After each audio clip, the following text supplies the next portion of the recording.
On that subject, we have a major agreement, an almost unprecedented agreement, the Paris Agreement that every nation in attendance, basically every nation on Earth signed. Very few have ratified. But what are your feelings about its prospects going forward? It's a time of incredible turbulence here at home. We don't know how the election's going to go.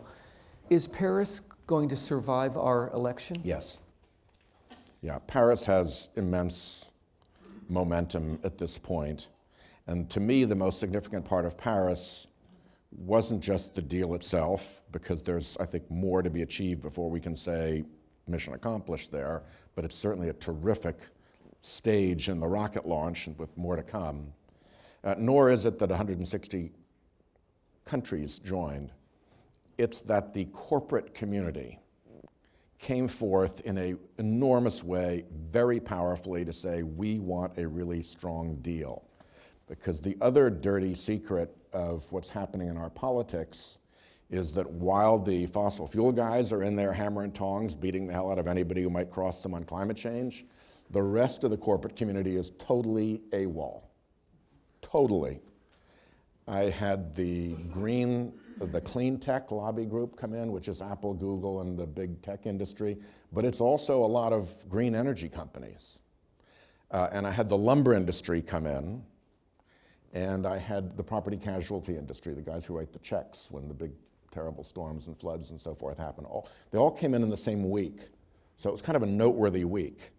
And they all had their list of things that they wanted out of Congress that they were lobbying on.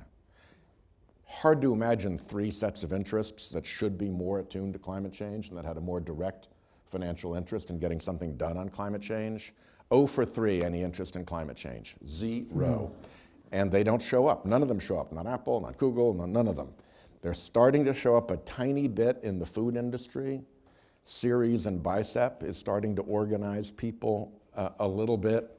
There's a partnership for responsible growth that is, among other beautiful, beautiful things, starting to take ads out on the Wall Street Journal editorial page, saying what a horrible nonsense position the Wall Street Journal editorial page has on climate. So there are tendrils of corporate political support for this. But if you're, say, John Bozeman in Arkansas, a Republican, if you're going to vote wrong on climate, you know what the fossil fuel guys are going to do. They've told you. The Koch brothers have told you.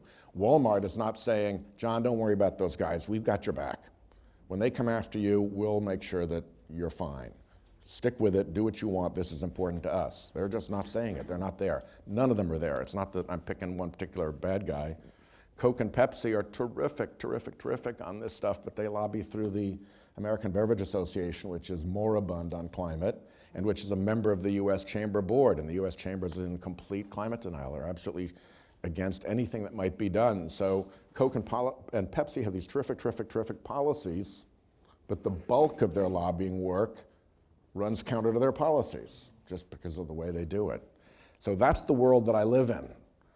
Somebody who wants to do something good on climate on the Republican side has no friends, none. And their enemies are very fierce and pointing guns right at their heads. So there's, and you wonder why nothing happens.